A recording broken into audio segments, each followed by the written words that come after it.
let's talk about the anti-aging. Like what's going on in your product line for anti-aging and what should people be doing? Because I feel like, I don't know, I'm really torn on this. I follow some people who think, I don't know, some of these retinols aren't necessarily like the long-term best solution for our skin. Like, what's I your thoughts agree. on all of this? Yeah. Okay, let's touch on the retinol thing because it's such a hot topic. There's so many different types of retinol, and I think some never have a good purpose, and some can be used in certain timing, conjunction, skin type, have a place, right? So the prescription retinols like Retin-A and tretinoin, I actually hate them.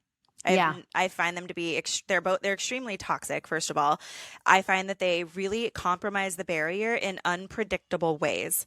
Like if you exfoliate, say with a scrub, you exfoliated, it is done. You know what you did. Your skin starts to repair right then and there.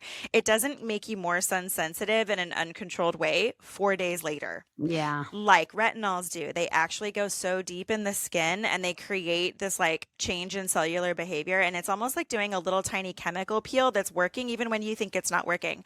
So for the average person who can't be 100% on top of their sun care game, nobody is reapplying every 2 hours. Even the people that know to don't get to do it that often, right? So it's like, unless you're super, super dialed in with your sunscreen and you're very sure of what your retinol is doing with your skin, I have found that it can backfire. It can work, but then it also backfires too much, and I don't like that. Also, just the irritation that it creates. Anything that's irritating or compromises the barrier, it leads to increased inflammation over time. And again, I'm mainly talking about the prescription ones right now because they are just too effing strong. On top Yeah. of that, the white one, the actual Retin-A, has one of the worst pore cloggers in it. It has isopropyl myristate, which is the worst pore clogger in existence. It's a filler agent. This is the white one, not the gel one, but this one gets prescribed for acne all the time. They make a lot of money on it. And this is when people get a gnarly purge because vitamin A topically does generally create a pretty big purge. But then, unfortunately, for these people using the white one, the purge never stops because it's loaded with a pore clogger. So it's making your pores shed all the time as it's infusing a pore clogger in it. And it's this horrible cycle. And the thing that I don't love about these retinols is that they don't play nice with other things that would be better for the acne, like mandelic acid, like a blend of a scrub with mandelic acid, like a more comprehensive, version of exfoliation that could actually unclog a pore. A retinol does not unclog a pore. If you have pore clogging ingredients in your skincare or your pores are clogged and that's part of the problem, a retinol does not dissolve the clog itself the way that alpha hydroxy acid would. Like our clarity serum, the reason we went with mandelic acid is because it's the sweet spot. It's like the Goldilocks of acids, right? Stronger than salicylic, not as irritating as glycolic, and it's also effective for fungal acne. So mandelic really is the sweet spot for acne.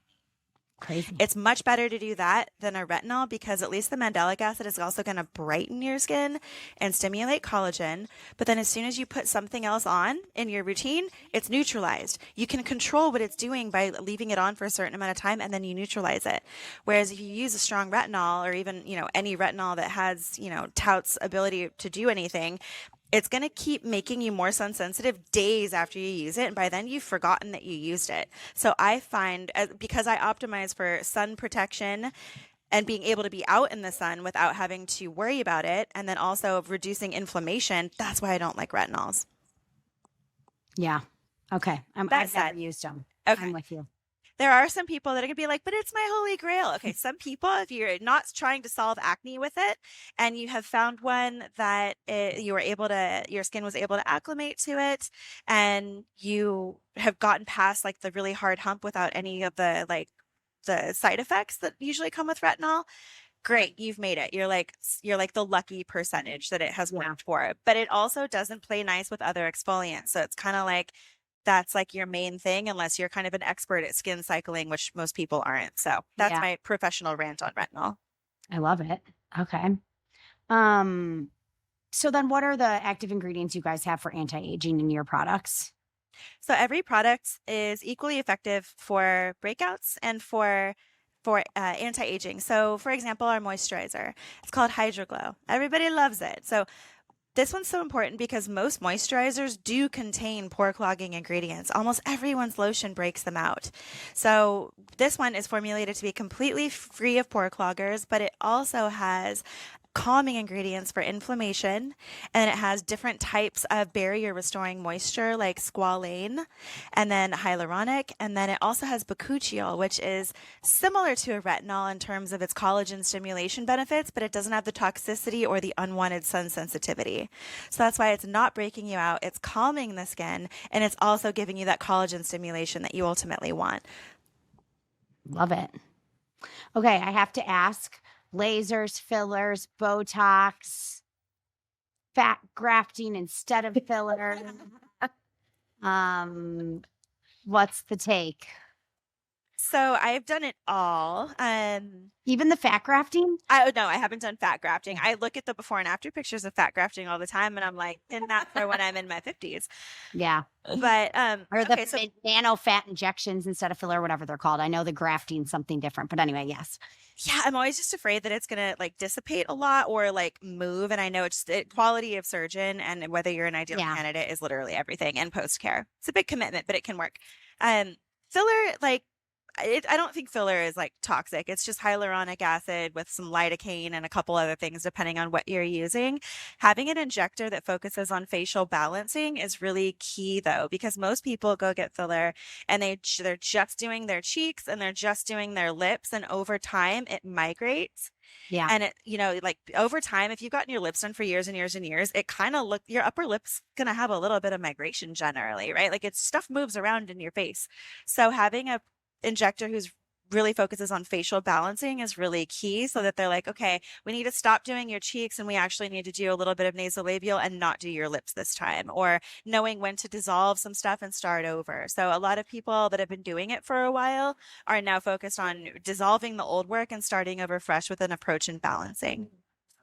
Yeah. Okay. We do. One of our favorite treatments though, overall, especially if you have a dialed in skincare routine, you just want clearer, brighter, smoother, tighter skin. We love microneedling, especially microneedling with PRP. That's our favorite among favorites. So that's what we'd recommend to most people, because lasers can go really wrong. People can hypopigment from it. There's been so many stories, and I mean, if you head on Instagram, TikTok, you can see where it has gone horribly wrong. And even if you go to the best doctor, nurse practitioner in the world for it, sometimes you don't know how your skin is going to react to certain lasers. But we are huge fans of microneedling with PRP. That's my absolute favorite thing to do, and pretty much the only thing I get done. And I get done every couple of months, and it's just everything's clearer, brighter, lifted, tighter, and just will give you that effect because it's causing the micro damage to your skin, sending collagen there, and especially when you're using your own PRP, or just enhancing the benefits even more. But to what Danielle said, post care is so important for no matter what you're doing, especially if you're someone that's doing the Morpheus, microneedling, all of these things. It's so important that you're not using any products that have pore clogging ingredients, because you just opened up your entire skin. And if you just dump pore cloggers right in, it's going to clog up everything. It's going to cause a reaction.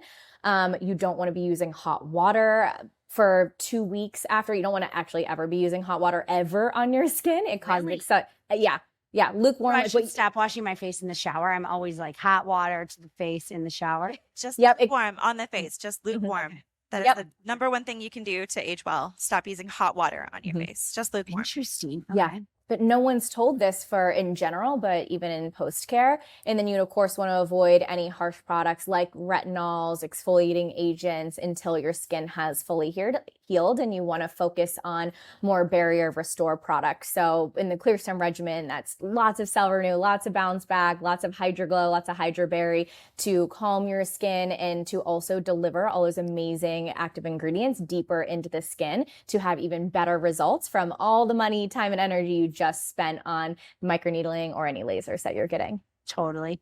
Now, do you know about this Potenza laser? Is that what it's called? It's like the newer Morpheus. It's another RF one. I feel like the Morpheus is like it's like burning fat. I don't know. There's horror stories there too. If you turn the heat up. Yeah, Kayleigh had a great response to it, but she did it with someone who was very, very careful.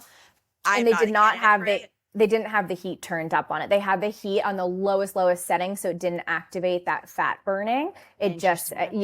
yeah. So we had talked about that specifically. I'm like, I don't want any fat gone from my skin at all. Yeah. We don't want to burn that off. But again, not everyone is a good candidate. I think that's so important. Like your best friend can be raving about it, Yeah. had amazing results, and you might not be a good candidate.